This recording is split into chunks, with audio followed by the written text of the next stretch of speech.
پہلے زمانے میں اس بات کا لوگ بہت زیادہ خیال کیا کرتے تھے کہ کسی سے اصلاحی تعلق ہو اور ہم اس سے اپنی اصلاح کروائیں۔ اللہ تعالیٰ نے نبی صلی اللہ علیہ وسلم کو بھیجا، کتاب بھی دی، اور آپ صلی اللہ علیہ وسلم کے بارے میں بتایا کہ یزکیہم، نبی صلی اللہ علیہ وسلم صحابہ کرام کو کتاب بھی دیں گے، حدیث بھی بتائیں گے، اور ان کا تزکیہ بھی کریں گے، یعنی ان کی اصلاح بھی کریں گے، ان کو ظاہری اور باطنی برائیوں سے پاک کریں گے۔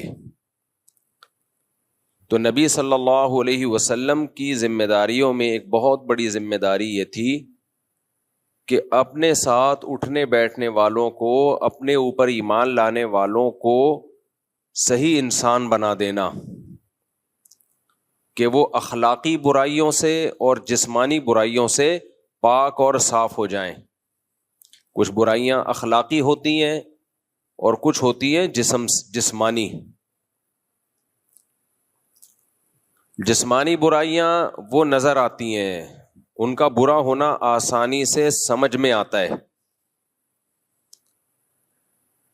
اس لیے اس میں نظریات کی اصلاح کی زیادہ ضرورت نہیں ہوتی، کانسیپٹ کلیئر کرنے کی زیادہ ضرورت نہیں ہوتی۔ چوری سب کو پتہ ہے بری چیز ہے، اور مسلمان نماز چھوڑنے کو برا سمجھتا ہے، چاہے وہ عمل کرے نہ کرے۔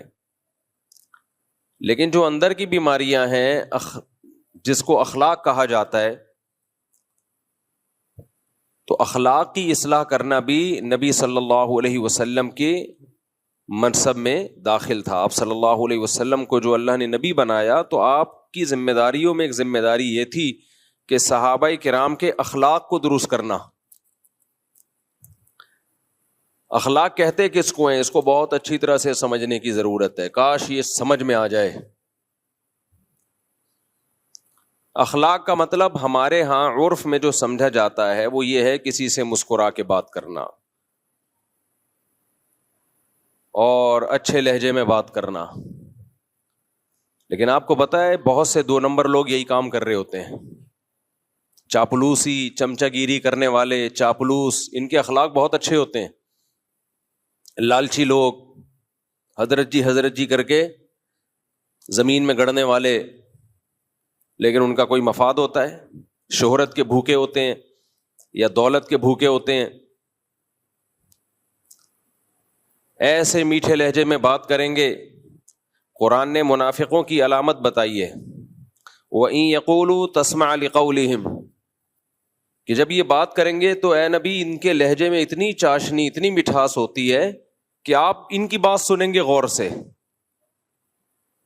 یعنی پیغمبر صلی اللہ علیہ وسلم بھی سنیں گے ان کی بات کہ بھئی کیا شاندار بات کر رہے ہیں، ایسی بلاغت اور ایسی چاشنی اور لب و لہجے میں ایسی نرمی۔ وَإِذَا رَأَيْتَهُمْ تُعْجِبُكَ أَجْسَامُهُمْ، ان کے جو کھڑے ہونے کا اسٹائل ہے، بات چیت کا اسٹائل ہے، وہ انداز پسند آئے گا آپ کو۔ ایسے پرسنالٹی، سفید پگڑی، چہرے پہ نور، لگ رہا ہے کہ کوئی حج حضرت جی نے چھوڑا نہیں ہے۔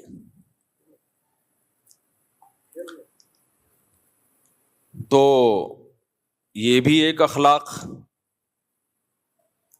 تو خوب اچھی طرح سمجھ لیں، اخلاق کا مطلب صرف یہ نہیں ہوتا کہ لوگوں سے مسکرا کے بات کی جائے، یہ بھی اخلاق کا ایک مظہر ہے، با اخلاق لوگوں کی ایک ظاہری علامت ہے، لیکن اخلاق اس کو نہیں کہتے۔ اخلاق کسے کہتے ہیں؟ عربی میں یہ جو اخلاق کا لفظ ہے یہ جمع ہے خلق کی۔ کس کی جمع ہے یہ؟ خلق۔ خلق کہتے ہیں طبیعت کو، نیچر کو، جس پہ انسان کو ڈھالا جائے۔ اب گاڑی زبان استعمال کر رہا ہوں، تھوڑی آسانی سے سمجھاؤں گا۔ دیکھو، جس سانچے میں کسی چیز کو ڈالا جائے، لیکوڈ چیز کو، وہ اسی سانچے کے حساب سے ڈھل جاتی ہے۔ کیا خیال ہے؟ ادھر توجہ کدھر؟ میری طرف۔ آپ اگر پانی جو لیکوڈ ہی ہوتا ہے، آپ اس کو جگ میں ڈالو اور جما دو تو وہ جگ بن کے نکل آئے گا. کیا خیال ہے؟ آئس کیوب میں ہم برف ڈالتے ہیں, برف کے ٹکڑے اسی سائز کے بن جاتے ہیں جس سائز کے وہ آئس کیوب کے خانے ہیں. تو جس سانچے میں آپ لکوڈ چیز کو ڈالو گے, جس سانچے میں ڈھالو گے, وہ وہی چیز بن کے نکلے گی. تو انسانوں کے بھی سانچے ہوتے ہیں, جسمانی سانچے بھی ہوتے ہیں اور روحانی سانچے بھی ہوتے ہیں. جسمانی سانچہ کیا ہے؟ وہ ڈی این اے ہے جو اللہ نے پانی میں بنا دیا. جب وہ پانی ماں کے رحم میں جاتا ہے تو اس پانی کے قطرے میں اللہ نے یہ لکھ دیا ہوتا ہے, یہ سانچہ بنا ہوا ہے کہ اس کی آنکھ کس کلر کی ہوگی, اس کی پلکیں چھوٹی ہوں گی کہ لمبی ہوں گی, اس کے ناخن کیسے ہوں گے, اس کے بال کیسے ہوں گے, اس کا چہرہ کیسے ہوگا, اس کی ناک, اس کے کان, اس کا قد بڑا ہوگا یا چھوٹا ہوگا, یہ موٹا ہوگا یا دبلا ہوگا. بچہ اسی حساب سے بنتا ہے جو ڈیزائن اللہ نے اس پانی میں بنا دیا. کسی کے ڈیزائننگ میں یہ ہوتا ہے بلیک کلر کا ہوگا, اتنا بلیک ہوگا اندھیرے میں نظر ہی نہیں آئے گا. کسی کی ڈیزائننگ میں یہ ڈال دیا ہوتا ہے انتہائی وائٹ, ایسا وائٹ ہوگا کہ روشنی میں نظر نہیں آئے گا. تو یہ ایک ظاہری سانچہ ہے جس میں اللہ انسان کو ڈھال دیتے ہیں. اس کو بھی خلق کہا جائے گا. تخلیق, خلق پیدا کرنے کو کہتے ہیں نا. اردو میں یہ لفظ سنا ہوگا بھائی, اردو میں خالق کسے کہتے ہیں؟ پیدا کرنے والا. تو خلق یہ خلق سے نکلا ہے. خلق جس سانچے میں پیدا کیا گیا, آپ کو ڈھالا گیا, اور اسی خلق کی جمع اخلاق آتی ہے. تو ایک جسمانی سانچہ ہوتا ہے, آپ کا ایک ظاہری اسٹرکچر ہوتا ہے, اور ایک آپ کا ایک باطنی اسٹرکچر ہوتا ہے. یہ جو باطنی اسٹرکچر ہے نا, کہ آپ کی عادات کیا ہوں گی, آپ کی طبیعت کیا ہوگی, لالچی ہوگے یا سخی ہوگے, بہادر ہوگے یا بزدل ہوگے, بے وفا ہوگے یا وفادار, مطلب پرست ہوگے یا شکر گزار ہوگے, شہرت کے بھوکے ہوگے, دولت کے بھوکے ہوگے یا استغنا کے ساتھ زندگی گزارو گے, فسادی ہوگے یا مصلح ہوگے. کچھ لوگ اصلاح کرتے ہیں لیکن مقصد اصلاح نہیں ہوتا, فساد ڈالنا ہوتا ہے.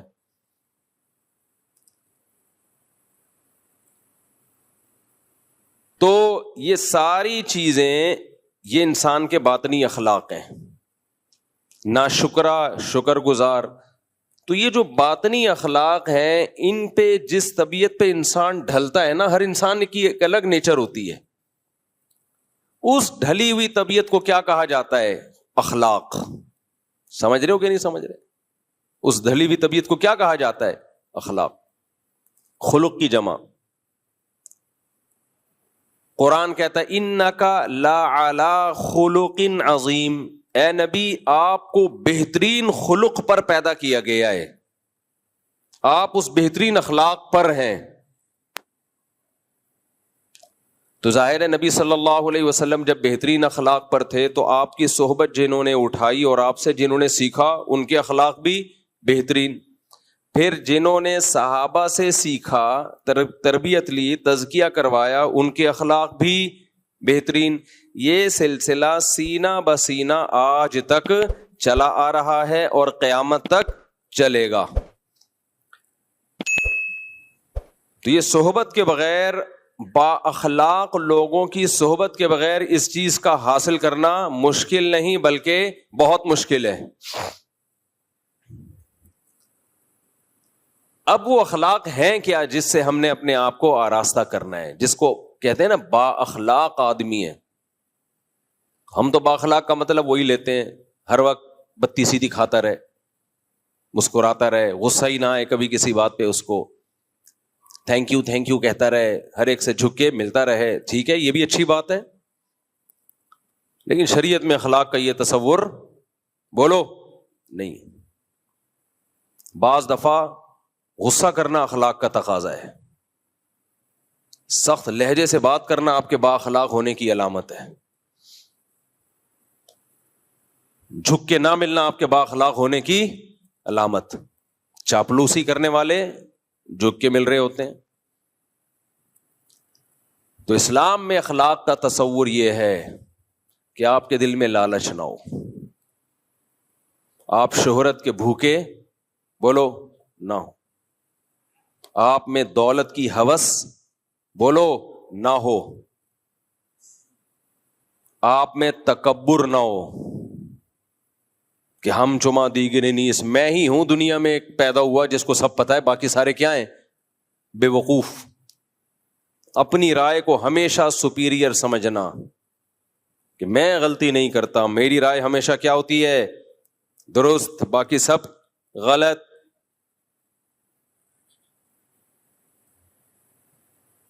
ناشکری, جنہوں نے کھلایا پلایا احسانات کیے ان کی چھوٹی چھوٹی باتوں کو رائی کا پہاڑ بنا دینا. کسی شخصیت کے بڑے ہونے یا چھوٹے ہونے کا لحاظ کیے بغیر ہر ایک سے ایک جیسا معاملہ رکھنا, یہ بھی بد اخلاق آدمی کی علامت ہوتی ہے. کون خاندان کا بڑا ہے, کون آپ کا محسن ہے, نہیں بھائی سب کو ایک لاٹھی سے ہانکا جائے. عورت کا اپنے شوہر کو ویلیو نہ دینا, احترام نہ کرنا, وہ سمجھنا کہ میں اور یہ برابر ہیں, یہ بھی بد اخلاق عورت کرتی ہے ایسا. بھائی اگر دونوں ایک جیسے ہوتے تو یہ آپ کو چھوڑ دے, آپ کی کیا حیثیت رہے گی سوسائٹی میں. آج ہماری خواتین یہ بات بہت کہتی ہیں کہ جتنی ضرورت مرد کو ہماری ہے ہمیں اتنی ہی ضرورت ہے. نا نا نا نا, آپ کو مرد کی ضرورت زیادہ ہے. اللہ نہ کرے وہ آپ کو چھوڑ دے, منہ کالا کرنے کے لیے اس کے پاس عورتیں بہت ہیں. یہ تو شریعت کا پابند ہے کہ اس نے شریعت نے حلال پر کی باؤنڈری کھینچ دی ہے. ورنہ انگریز تو شادی وادی تھوڑی کرتا ہے, وہ اس کو پتا ہے عذاب جان ہے بھائی بیوی بنانا. نائٹ کلبوں میں روزانہ منہ کالا کرے گا.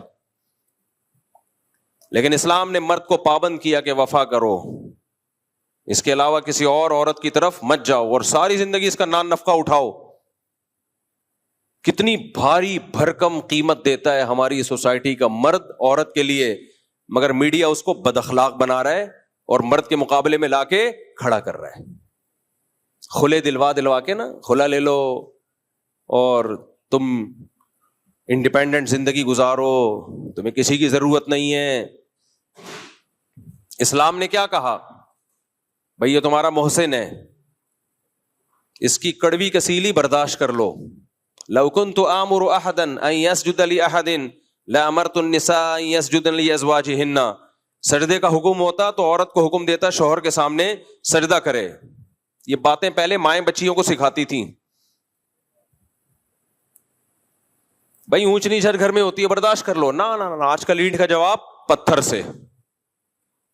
لیکن آپ ان خواتین کو دفتروں میں دیکھیں, nice to meet you, attitude ایسا خاندانی, باس کے ساتھ ایسے ان کا جو بیہیویئر ہے باس کے ساتھ بڑا زبردست. تو بھائی ہم برابر کے ہیں, برابر کے ہونے میں بھائی مرد کا فائدہ ہے. مرد کہے گا برابر کے ہیں, نکلو پتلی گلی سے یہاں سے. انگریز کی بیوی اور انگریز برابر ہوتے ہیں, اس لیے انگریز کہتا ہے کہ شادی کرو. 50 سال میں بڈھے ہو کے تو کر رہا ہوتا ہے بیچارہ شادی. ہمارے ہاں ٹین ایجر لڑکے پھنس چکے ہیں میری بیانات سن کے. 18 20 سال کے لونڈے شادی کر کے میرے بیانات سن کے شادی کی اور پھنس گئے. کیوں پھنس گئے؟ ادھر ادھر منہ نہیں مار سکتے. وہ رات کو جلدی گھر پر آئیں گے, سارا نان نفقہ اس کا اٹھائیں گے. وہ یہ تو عیاشی کی عمر تھی ان کی, لیکن انہوں نے اپنے آپ کو باؤنڈ کر لیا ایک عورت کی وفا کے لیے. تو پھر اسلام عورت کو بھی کچھ احکام دیتا ہے, یہ تمہارے سر کا تاج ہے, تو اس کو عزت دو, اس کو رسپیکٹ دو. یہ تمہارا بوائے فرینڈ نہیں ہے, یہ گھر کا سربراہ ہے. تو اخلاق کے ہمارے ہاں معیار ہی چینج ہو چکے ہیں. ہم گوروں سے اخلاق سیکھ رہے ہیں. کس سے اخلاق سیکھ رہے ہیں آج کل؟ گوروں سے. تو حسد نہ ہو آپ میں, جیلسی نہ ہو, استغنا ہو. دوسروں کے ٹکڑوں پہ نظر نہ ہو. استغنا اور تکبر یہ دو دیکھنے میں ایک جیسی چیزیں ہیں, لیکن ان میں زمین اور آسمان کا فرق ہے. تکبر کسے کہتے ہیں؟ دوسرے کو نیچا سمجھنا. اور استغنا کسے کہتے ہیں؟ اپنے آپ کو مخلوق کا محتاج نہ سمجھنا. دیکھنے میں دونوں ایک جیسے ہیں. مثال کے طور پر آپ غریب ہیں, مسکین ہیں, کھانے کو روٹی نہیں ہے, آپ کی خودداری یہ کہتی ہے میں کسی کے سامنے ہاتھ نہ پھیلاؤں, میں کسی کے سامنے ہاتھ نہ پھیلاؤں. یہ کیا ہے؟ یہ تکبر ہے یا استغنا ہے؟ بولو نا. یہ استغنا ہے. یہ بری چیز ہے یا اچھی چیز ہے؟ اچھی چیز ہے, یہ پسندیدہ ہے. اس کو خودداری کہتے ہیں, عربی میں استغنا کہتے ہیں. عفت اور پاک دامنی بھی کہتے ہیں کہ اپنے دامن کو داغدار ہونے سے بچا رہا ہے. لیکن یہی معاملہ اگر باپ کے ساتھ ہو, آپ کو روٹی نہیں مل رہی, باپ نے کہا چل یہ لے پیسے لے, 2 روٹی جا کے لے آ. آپ کہہ رہے ہو ہم کسی کے ٹکڑوں پہ پلنے والے بولو نہیں ہے. وہی ماں کہہ رہی ہے یہ لے پیسے لے کچھ کھا لے جا کے, ہم کسی کے محتاج نہیں ہیں, انڈیپینڈنٹ ہیں, ہم کسی کے ٹکڑوں پہ نہیں پلتے. اب یہ استغنا ہے, تکبر ہے؟ یہ تکبر ہے. اس کو کہا جائے گا غیرت لیس آدمی. اب گالی کو انگلش میں کر لو نا تو مہذب ہو جاتی ہے. غیرت لیس آدمی, تو ساری زندگی باپ کے ٹکڑوں پہ ہی پلا ہے. ساری زندگی کس کے ٹکڑوں پہ پلا ہے؟ باپ اور ماں کے ٹکڑوں پہ پلا ہے. تو آج سینہ چوڑا کر کے کہہ رہے ہیں ہم کسی کے محتاج نہیں ہے. تو محتاج ہے باپ کا بھی اور ماں کا بھی. تو یہ استغنا کسی اور کے سامنے جا کے دکھایا کر, کسی اور کے سامنے جا کے دکھایا کر. آج ہماری جو ینگ جنریشن ہے اس کو استغنا اور تکبر ان دونوں میں فرق ہی ختم ہوتا چلا جا رہا ہے. بڑوں کے سامنے جھکا جاتا ہے بھائی, اپنے جیسوں کے سامنے انسان اپنی ٹانگ اونچی رکھتا ہے, لیکن خودداری ہے. آج کل خواتین بھی اس طرح کے تانے دیتی ہیں شوہر کو, 10 سال اس کی آمدن سے کھا پی کے اس کو نچوڑ دیا. اب پھر اس طرح کے تانے کہ ہم تمہارے ٹکڑوں پہ پلنے والے نہیں ہیں. مرد جب بڈھا ہو جائے نا, ہماری سوسائٹی میں اس کے ساتھ بہت برا ہوتا ہے. ان خواتین کے ہاں جن کی دینی تربیت نہیں ہے, جس عورت کی دینی تربیت ہے, اچھے خاندان کی ہے, وہ بڑھاپے میں اپنے شوہر سے زیادہ محبت کرتی ہے. وہ بچوں کی سائڈ کبھی بھی نہیں لیتی. وہ بااخلاق ہوتی ہے. وہ کہتی ہے بھائی میری زندگی میں پہلے یہ آیا ہے, تم بعد میں. تمہیں بھی میں نے جو پالا ہے نا, اس نے شیلٹر دیا تھا تو اچھے طریقے سے پال لیا. یہ شیلٹر نہ دیتا تو دھکے کھاتی میں تمہیں لے کے. لہذا اب اگر کبھی جھگڑا ہوگا تو میں اپنے شوہر کی سائڈ لوں گی, بیٹوں کی سائڈ نہیں لوں گی. ایسی خواتین بھی ہے, عزت دار خاندان سے ان کا تعلق ہے, غیرت مند ہے. لیکن ایسی بھی ہیں کہ نچوڑ لیا اس کو. اب بیٹوں اور بیٹیوں کے ساتھ مل کے اس بڈھے کی ایسی کی تیسی کی ہوئی ہے. وہ بیچارہ سسک کے مر رہا ہے, کیونکہ اب وہ کمانے کے قابل بولو نہیں رہا, نچوڑ لیا. اب یہی کہ تمہارے باپ نے مجھے دیا کیا ہے, ساری زندگی ستایا ہے اس نے. تو ساری زندگی ستایا ہے, تو جب ستانا شروع کیا تھا اس وقت علیحدگی لے لیتی. مجبور تھی میں, ایکچولی مجبور تھی. بچے لے کے کہاں جاتی؟ اس کا مطلب آپ کو اس کی ضرورت تھی نا. آپ کو پتا تھا بچے لے کے کدھر دھکے کھاؤں گی میں, تو اس نے شیلٹر دے دیا نا, تو بڑی بنیادی ضرورت آپ کی پوری کر دی نا. تو جو بہت بڑا فیور آپ نے اس سے لینا تھا وہ فیور لے لیا. اتنا بڑا فیور آپ نے اس سے لے لیا کہ زندگی آپ نے ایک شیلٹر میں ایک بچوں کو پال لیا, بچوں کے باپ کی موجودگی میں. تو اب تو اس کے بھائی اگر کچھ ظلم زیادتی ہوئی تھی اس کا مطلب اس کے ظلم کا لیول کم تھا, اس کے احسانات کا پلڑا بھاری تھا. تو جب اس وقت برداشت کر لیا اس لیے کہ ضرورت تھی, اب اس کو ضرورت ہے برداشت کر لو, نہ جب ہمیں ضرورت تھی تو برداشت کریں گے, بڈھے کو ضرورت ہے تو برداشت نہیں کریں گے. جتنا کھل کے بولتا ہوں تو خواتین جو مجھے گالیاں دیتی ہیں نا وہ خواتین ہی جانتی ہیں, جیسے کمنٹس میں گالیاں آتی ہیں نا, لیکن میں بڈھوں کو دیکھ رہا ہوں بھائی, ہم اسی سوسائٹی میں بڑے ہوئے. ہاں غیرت مند خواتین غیرت مند ہوتی ہیں, ایسی بھی ہیں. ہمارے حضرت فرمایا کرتے تھے میاں بیوی میں اصل محبت شروع ہی بڑھاپے میں ہوتی ہے. بعض دفعہ یوٹیوب پہ انسٹاگرام پہ کلپ آ رہے ہوتے ہیں بڈھا بڈھی ایک دوسرے کو کھلا رہے ہیں, ایسا اچھا لگتا ہے, بڑا اچھا لگتا ہے دیکھ کے.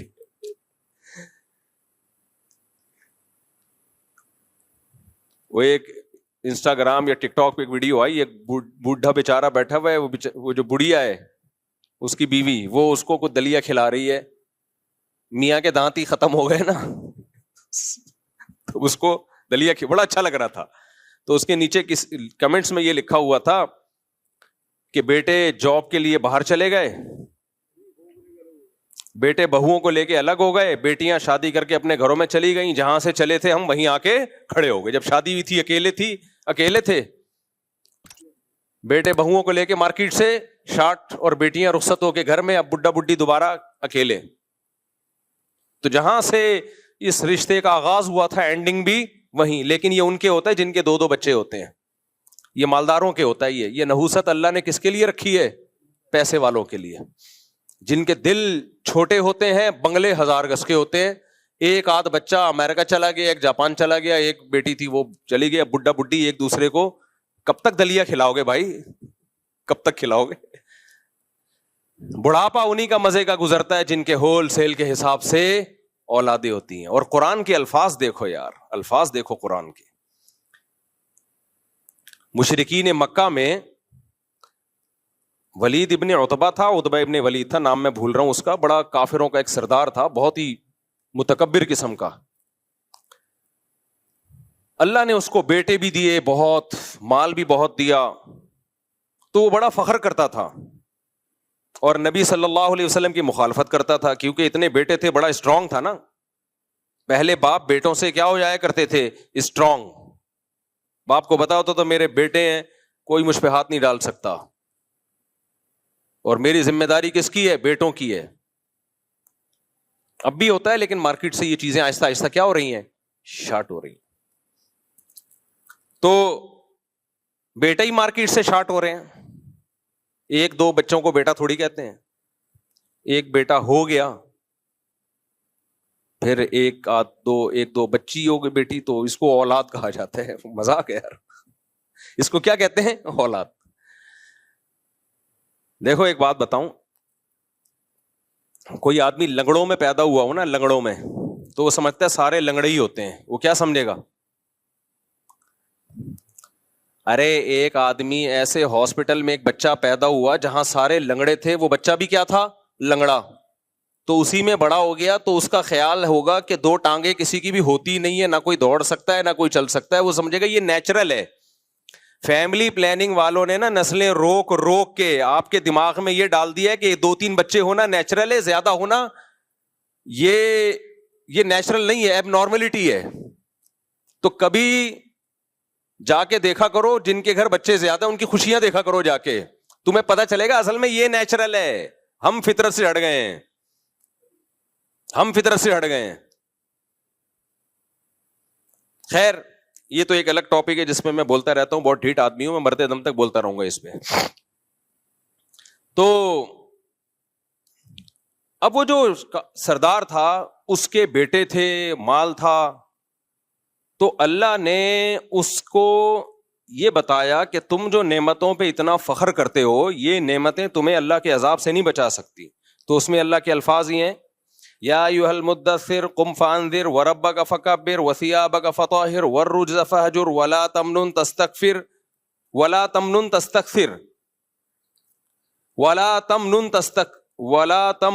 تستکثر. روزانہ فجر میں یہ سورت پڑھتا ہوں میں, میرے دماغ ادھر بیٹوں کی طرف جا رہا ہے نا. یا ایھا المدثر قم فانذر وربک فکبر وثیابک فطہر والرجز فہجر ولا تمنن تستکثر ولربک فاصبر فإذا نقر في الناقور فذلك يومئذ يوم عسير على الكافرين غير يسير ذرني ومن خلقت وحيدا وجعلت له مالا ممدودا وبنين شهودا. اللہ کہتے ہیں اس کو چھوڑ دو، اس کو ذرا چھوڑ دو، میں اس کو خود ہی نمٹوں گا. میں نے اس کو مال بھی دیا، یعنی اللہ اپنی نعمتیں گنوا رہا ہے. وبنین شہودا، اور حاضر رہنے والے بیٹے بھی دیے. اس سے پتہ چلتا ہے بھائی بیٹے وہی اچھے ہوتے ہیں جو بڑھاپے میں حاضر ہوں. وہ بیٹے کسی کام کے نہیں ہے، بڑھاپے میں ایک امریکہ میں اور ایک کینیڈا میں جاب کر رہا ہو. بڑھاپے میں آپ کو بیٹے حاضر سروس چاہیے، تب فخر ہے آپ کے لیے. نہیں آئی میرا خیال ہے بات، دوبارہ سے بیان کر دوں گا جس نہیں سمجھ میں آئے گا. تم لوگ ابھی بچے ہو، سمجھ میں بہت معذرت کے ساتھ نہیں آئے گا. فیملی پلاننگ والوں نے اتنا ڈس لیا ہے نا، ایسا کروڑوں اربوں روپے خرچ ہوئے ہیں ان تحریکوں پہ. ڈرامے بنائے گئے ہیں جن کے زیادہ بچے ان کا مذاق اڑایا جائے، لطیفے بنائے گئے ہیں اور ایڈورٹائزمنٹ کی گئی ہے تاکہ ہماری نسل کم ہو، کیونکہ ان کی نسل بڑھ نہیں رہی ہے. تو انہوں نے کہا اپنے دشمنوں کی نسل ہی کم کر دو اگر ہماری بڑھ نہیں رہی ہے تو. خیر، تو اللہ کہتے ہیں دیکھو میں نے کتنی نعمت دی انسان کو، میں نے اس کو مال بھی دیا، وبنین شہودا، اور بڑھاپے میں اس کے سامنے حاضر رہنے والے بیٹے بھی دیے. اللہ نے بیٹیوں کا ذکر اس لیے نہیں کیا، وہ تو رخصت ہو کے بہرحال گھر جائیں گی نا، وہ تو اپنے سسرال جائیں گی ہی جائیں گی. لیکن اللہ کہتے ہیں کتنی بڑی نعمت کے حاضر رہنے والے بیٹے دیے میں نے اس کو. تو اس سے پتا چلتا ہے بیٹا سچی مچی میں نعمت اسی وقت بنتا ہے جب وہ حاضر ہو. آج کل ایک دو بیٹے ہوتے ہیں وہ بھی حاضر نہیں ہوتے. کبھی خوشبو لگا کے نہ آؤ، میں تمہیں 1000 گز کے بنگلوں میں لے کے جاؤں گا اور بڈھوں کے حال دکھاؤں گا تمہیں، بڈھیا اور بڈھے کا حال بیچارے کا. بڑھیا کیا پڑی ہوئی ہوگی اور بڈھا ادھر پڑا ہوا ہوگا. صرف ایک کلپ آ جائے گا دلیا کھلاتے ہوئے، اس کے علاوہ کیا کریں گے. تو بیٹے وہی ہوتے ہیں جو آپ کے سامنے موجود ہوں، خیال کر رہے ہوں آپ کا، بڑھاپے میں آپ کا سہارا بن رہے ہوں، آپ کی خدمت کر رہے ہوں، آپ کو کھلا پلا رہے ہوں اور احسان نہ جتلا رہے ہوں، فخر کر رہے ہوں. سمجھ میں آیا قرآن کیا کہہ رہا ہے؟ تو اس لیے میرے بھائی نسل بڑھاؤ اپنا بڑھاپے کے لیے، جلدی شادی کرو اور نسل کو بڑھاؤ. یہ جو آج کل ہے نا پیسہ ہی سب کچھ ہوتا ہے، بالکل بیکار قسم کی باتیں ہیں یہ. پیسہ ہی سب کچھ ہوتا تو سوئٹزرلینڈ میں سب سے زیادہ خودکشیاں نہ ہوتی. بعض موٹیویشنل اسپیکر بنے ہوئے ہیں اور پیسہ ہی سب کچھ ہوتا ہے. ان کا بڑھاپا دیکھنا حشر کیا ہوگا ان کا. ابھی سے پیش گوئی سن لو، پیسے میں ہی ڈوب کے مریں گے یہ. گرل فرینڈز رکھتی ہیں جب پیسہ زیادہ آتا ہے، اولادیں دیر سے ہوتی ہیں کیونکہ عیاشی میں لگے ہوئے ہوتے ہیں، کیونکہ پیسہ بہت. لیکن عیاشی کی ایک عمر ہے، اس کے بعد آپ کے دانت ہی اس قابل نہیں رہتے کہ آپ کھا سکو، اور آپ میں ڈیزائرز ہی ختم ہو جاتی ہیں ایج کے ساتھ بڑھنے کے ساتھ ساتھ. پھر گولیاں کھا کھا کے عیاشی کر رہے ہوتے ہیں، اس سے اور کباڑا ہو جاتا ہے. اس لیے حلال میں اللہ نے برکت، نعمت، خوشیاں رکھی ہیں. حرام میں لذت کی مثال ایسے جیسے کوئی چرس اور ہیروئن پی کے مزے اڑا رہا ہو. تو یہ مزے تھوڑی دیر کے تو ہیں، لیکن اس سے آپ کی زندگی کے حقیقی مزے کرکرے ہو جائیں گے. حلال کی لذتیں اللہ آپ سے چھین لے گا، اور جب وہ چرس ہیروئن نہیں ملے گی تو عذاب میں آؤ گے. یہی حال زانی کا ہوتا ہے، اور جو حرام عیاشیاں کر رہے ہوتے ہیں انہی کا یہ حال ہوتا ہے. تو یہ بات یہاں آئی کہاں سے؟ یہ جو بنینا شہودا، حاضر سروس بیٹے، یہ بات آئی کہاں سے؟ نہیں وہ تو میں نے بیان کر دیا، لیکن یہ موضوع یہاں چینج کیسے؟ میں تو اخلاق کی بات کر رہا تھا نا. ہے ہاں، سانچے میں انسان کو اللہ نے ڈھالا ہے اخلاق. ہاں میں اس کی بات کر رہا تھا کہ با اخلاق عورت اس کو نہیں کہتے کہ تھینک یو سے بات کرے ہر ایک سے. با اخلاق عورت جو کہ ہوتی ہیں بہت ساری غیرت مند خاندانوں کی, وہ جب میاں بڈھا ہو جاتا ہے, ویسے تو ہوتا بوڑھا ہے لیکن میں اس کو بڈھا جان کر کہہ رہا ہوں کیونکہ لگتا بوڑھا نہیں ہے, بڈھا لگ رہا ہوتا ہے بیچارہ, وہ سمجھ رہے ہو نا, وہ بوڑھا نہیں لگ رہا ہوتا, وہ کیا لگ رہا ہوتا ہے, بڈھا, یعنی اس کی عزت نہیں ہوتی. تو غیرت مند عورت کیا کرتی ہے, بڑھاپے میں اپنے بچوں کے ساتھ مل کے اپنے ہسبینڈ کو ستاتی نہیں ہے, ہسبینڈ کو ستاتی نہیں.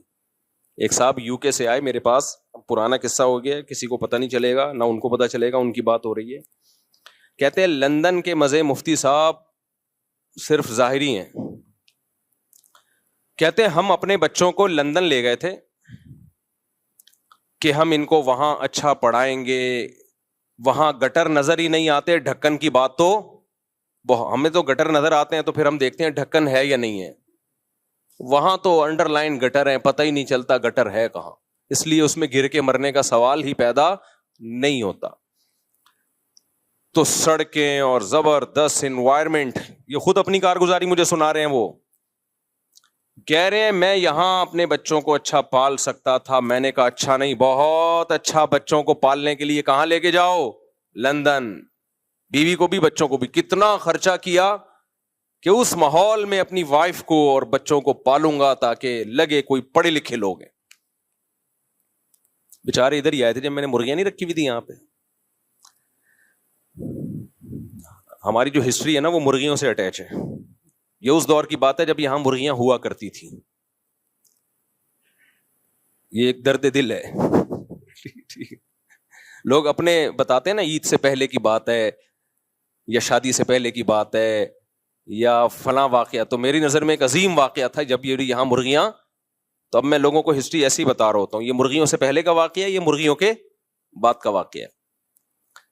تو یہ اس دور کی بات ہے جب یہاں مرغیاں ہوا کرتی تھیں. تو وہ آئے مجھے کہنے لگے مفتی صاحب اتنا خرچ کیا میں نے بیوی پہ, بچوں پہ, اور وہاں لے جا کے ان کو سیٹل کیا, لیکن وہ ذرا ضرورت سے زیادہ ماڈرن ہو گئے, اور اب میں جب ریٹائر ہوا ہوں تو میری 2 ٹکے کی حیثیت میرے گھر میں بولو نہیں, کیونکہ تربیت تو ہے نہیں. انگریز تو یہ سکھاتا ہے کہ اگر آئس کریم بچے نے ماں سے منگوائی اور ماں نے نہیں دی تو پولیس بلا کے کمپلین کرو. جو انگریز بچوں کی یہ تربیت کر رہا ہو, جب بچے ماں کے محتاج ہیں اس وقت یہ سکھا رہا ہو, تو جب ماں کے محتاج نہیں ہوں گے اس وقت کیا سکھا رہا ہوگا. کافر میں خوب سمجھ لو, کافر میں کوئی خیر نہیں ہے, خوب سمجھ لو. خیر کا منبع سرچشمہ صرف اسلام ہے. چند ظاہری رویوں کو انہوں نے اخلاق کا نام دے دیا ہے, یہ کوئی اخلاق نہیں ہے.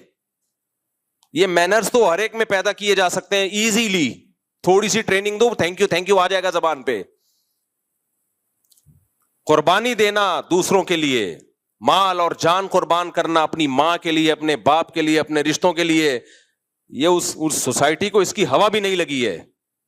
ہم تو یہاں جانتے ہیں 10 سال سے باپ کو لکوائے اولاد خدمت کر رہی ہے, قوم میں گیا ہوا ہے باپ, 10 سال سے اس کے پیمپر بھی چینج ہو رہے ہیں, کبھی پیشانی پہ اولاد کے لکیریں نہیں آتی. ہمارے ایک دوست ہیں, ان کے گھر میں گیا, 8-9 سال ہو گئے تھے ان کے باپ کو قومے میں, اور وہ بندہ کوئٹہ کے تھے, وہ جاننے والے.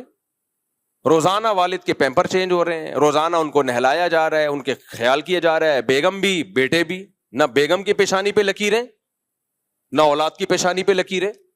یہ وہ ہیں جن لڑکیوں نے نہ کالج میں پڑھا, نہ یونیورسٹی میں پڑھا, نہ ڈاکٹر بنی, نہ انجینئر بنی, اور نہ کوئی بہت ہی کوئی ان کو انگریزوں کی موٹیویشنل اسپیکر کو سن کے انہوں نے مینرز سیکھے. سمجھ رہے ہیں نا, کوئی ورکشاپ نہیں لی جہاں ان کو مینرز سکھائے جا رہے ہوں, گاؤں دیہاتوں کی سیدھی سادھی. لیکن اپنی ماں کو خدمت کرتے ہوئے دیکھا کہ میری ماں نے میرے باپ کی کیسے خدمت کی ہے, تو آج وہ اپنے شوہر کی ویسے ہی خدمت کر رہی ہیں. کوئی بات نہیں بھائی, اس نے ہمیں گھر دیا, اس نے ہمیں ٹھکانہ دیا, اب یہ میرا میاں اگر قومے میں چلا گیا ہے, اور مرد بھی ایسے ہی کرتے تھے, ایسے بھی لوگ ہم نے دیکھے ہیں, بیوی کو فالج ہوا ہوا ہے 6-6 سال 7-7 سال سے, شوہر کی پیشانی پہ لکیر نہیں آتی.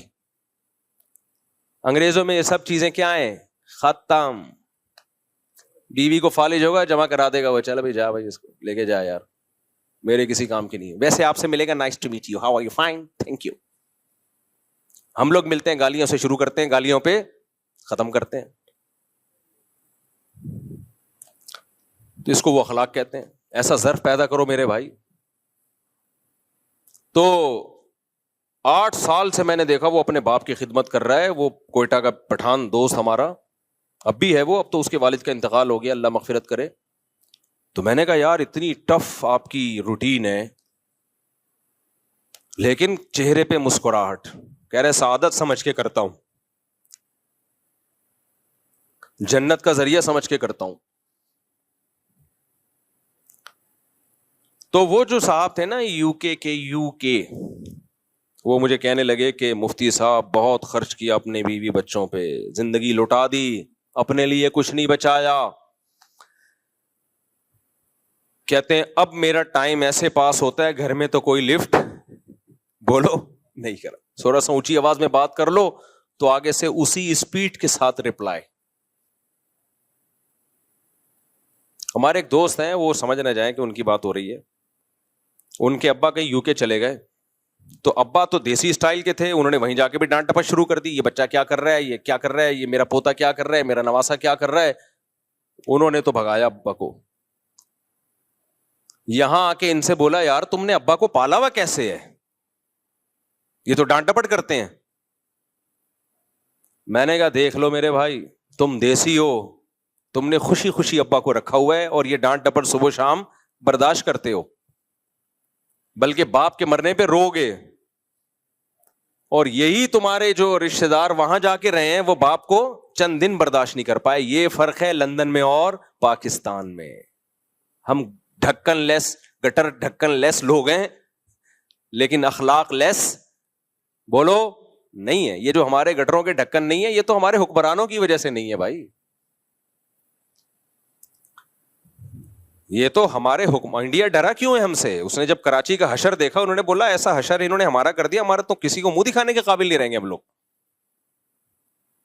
کیا خیال ہے بھائی؟ انہوں نے دیکھا کہ یار انہوں نے اپنے ملک کا جو حشر کیا ہوا ہے, ہمارے ملک پہ قبضہ کر کے اگر انہوں نے یہی کر دیا. ویسے ان کا بھی کوئی اتنا اچھا حال نہیں ہے, یہ تو ہم ویسے ایک لطیفے کے طور پہ بتاتے ہیں.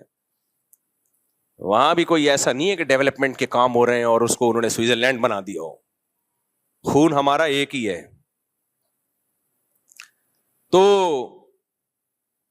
وہ مجھے کہنے لگے کہ مفتی صاحب بہت برے حالات میں ہوں, نہ بیگم لفٹ کراتی ہے اور نہ بچے. تو میں نے کہا پھر ٹائم کیسے پاس ہوتا ہے؟ کہتے ہیں شام کو ایک تھڑا ہے, میرے جیسے سارے بڈھے وہاں جمع ہوتے ہیں ستائے ہوئے.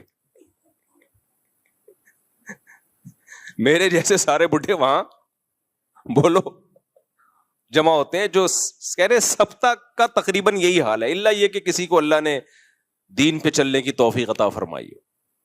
تو سارے بڈھے جتنے بھی ہیں جو ریٹائر ہو گئے, جاب سے ریٹائر ہونا تو سمجھ میں آتا ہے, گھر سے بھی ریٹائر ہو گئے. کہہ رہے ہیں جب تک کھلا پلا رہے تھے تو تھوڑی بہت عزت تھی, اب اس سے گئے. یہی حال باپ کا بھی ہوتا ہے, اور جب ماں زیادہ بوڑھی ہو جائے گی نا, اس بیچاری کا بھی یہی حال ہونے والا ہے, پھر اس کا بھی یہی ہونے والا ہے. تو پھر وہ اس کو کہہ رہے ہیں کہ ہم سارے بڈھے ایک جمع ہوتے ہیں, پھر اپنا دکھ اور درد شیئر کرتے ہیں ایک دوسرے کے ساتھ. بتا آج تیری کتنی بےزتی ہوئی گھر میں؟ وہ کہتا ہے میری اتنی بےزتی ہوئی. بتا تیری کتنی بےزتی ہوئی؟ تو با اخلاق احسان فراموش بولو نہیں. جس کی آپ کو ضرورت ہے اس کے لیے تو سبھی جھک جاتے ہیں اس کے سامنے. دیکھو میں بار بار ماں باپ پر کیوں بولتا ہوں, کیونکہ ہم دنیا میں دیکھ رہے ہیں کہ حقوق کی آواز اٹھائی جا رہی ہے, خواتین کے حقوق کی, بچوں کے حقوق کی, جانوروں کے حقوق کی. قرآن نے سب سے زیادہ اگر حقوق کی آواز اٹھائی ہے تو ماں باپ کے حقوق کی. اب یار یا تو قرآن صحیح ہے یا انگریز صحیح ہے. قرآن بچوں کے حقوق کی بات کرتا ہے اتنی نہیں جتنی ماں باپ کی بات کرتا ہے. قرآن بہن بھائیوں کے حقوق کی بات کرتا ہے اتنی نہیں جتنی ماں باپ کے حقوق کی بات کرتا ہے. قرآن خواتین کے حقوق کی بھی بات کرتا ہے اتنی نہیں جتنی ماں باپ کے حقوق کی بات کرتا ہے. قرآن ریاست کے حقوق کی بھی بات کرتا ہے اتنی نہیں جتنے والدین کے حقوق کی بات کرتا ہے. قرآن پڑوسیوں کے حقوق کی بات بھی کرتا ہے اتنی نہیں جتنی والدین کے حقوق کی بات کرتا ہے. قرآن بیوی کے حقوق کی بات بھی کرتا ہے اتنی نہیں جتنی والدین کے حقوق کی بات کرتا ہے. قرآن شوہر کے حقوق کی بات بھی کرتا ہے اتنی نہیں جتنے والدین کے حقوق کی بات کرتا ہے. بات بھی زیادہ کرتا ہے اور اس کے لیے صیغے بھی الگ سے استعمال کرتا ہے. وہ والے صیغے ورڈنگ یوز نہیں کرتا جو بہن بھائیوں کے لیے یوز کرتا ہے. جب قرآن دیگر رشتہ داروں کی بات کرتا ہے تو حکم دیتا ہے اللہ تمہیں یہ کرو یہ کرو یہ کرو. جب ماں اور باپ کی بات کرتا ہے تو ووصینا وصیت کر رہے ہیں ہم تمہیں. قضا ربو کا فیصلہ کر دیا تیرے رب نے ایسا کرنا ہے تم نے. جو سینٹینس ہیں ان میں بھی بہت جان ڈال دیتا ہے قرآن. اور پھر قرآن جس ترتیب سے بیان کرتا ہے, قرآن ماں باپ جب حقوق کی بات کرتا ہے نا, دوسروں کے اپنے حق کے بعد نہیں بات کرتا. ماں باپ کے حقوق کی بات کرتا ہے تو اپنے بعد سب سے پہلے ماں باپ کی بات کرتا ہے. گورا نہیں کرے گا یہ بات. گورا فادر ڈے منائے گا لوگوں کو بیوقوف بنانے کے لیے, اور ہمیں بھی بیوقوف بنا دیا اس نے. ہمارے یہاں بھی یہ جو سیکولر لبرل لوگ ہیں نا, فادر ڈے اور مدر ڈے منا رہے ہیں. ان بیچاروں پہ مجھے بہت, ان کو اللہ نے دنیا میں ہی جہنم دے دی ہے یار. سیکولر اور لبرل ہو کے نا مولویوں کا مذاق اڑا کہ یہ داڑھی والے, یہ شلواریں ٹخنوں سے اوپر کریں. یہ مولوی ہمیں تہذیب سکھائیں گے؟ تہذیب تو فلاں یونیورسٹی میں سکھائی جاتی ہے. پروفیسر صاحب کتنی اسٹائل میں بات کرتے ہیں. یہ مولوی لوگ تو فتوے جھاڑتے رہتے ایک دوسرے پہ. آنے دو بڑھاپا, ابھی عیاشی ختم ہوگی تمہاری. پھر جا کے دیکھا کرو مولویوں کے گھروں میں کیا ہو رہا ہے اور تمہارے گھروں میں کیا ہو رہا ہے. وہ ہے نا بھی لندن میں کیس آیا, آئس کریم ماں نے منگوائی. بی بی سی کی رپورٹ ہے نا, بی بی سی کی ہے نا. بچے نے آئس کریم منگوائی, ماں نے نہیں دی, بچے نے پولیس کو بلایا. اب ماں کو اندر تو نہیں کیا پولیس نے, لیکن آ گئی پولیس, تنبیہ کر کے چلی گئی ہے. اس میں بات کروں گا انشاءاللہ سوال جواب کے سیشن میں, کیونکہ ہمارا سیکولر لبرل طبقہ بہت اپریشیٹ کر رہا ہے کہ قانون اس کو بولتے ہیں بھائی. ایک بچہ بھی جب چاہے پولیس کو بلائے تو بلا سکتا ہے. یہ ہوتی ہے قانون کی مضبوطی. اور ہمارے ہاں ڈاکو گھر میں گھسے ہوئے, آپ پولیس کو بلاؤ تو پولیس نہیں آتی. بھائی قانون کا مضبوط ہونا الگ بات ہے, مضبوط یا کمزور ہونا, درست اور صحیح ہونا الگ بات ہے. اس کو دیکھ رہا ہے ہمارا سیکولر طبقہ قانون مضبوط ہے, یہ نہیں دیکھ رہا کہ صحیح بھی ہے کہ نہیں ہے. غلط قانون اگر مضبوط ہو اس کے سائیڈ ایفیکٹ بہت خطرناک ہوتے ہیں. ایسا قانون مضبوط نہ ہوتا زیادہ اچھا تھا. ہمارے یہاں بھی ہوتا ہے بعض دفعہ بچہ پولیس کو بلاتا ہے, پولیس کہتی ہے کس نے تھپڑ لگایا, باپ نے لگایا. پولیس کہتی ہے ہم تو روزانہ اپنے بیٹے کو ایک دو چماٹ تو غریبی میں مار رہے ہوتے ہیں. تو قانون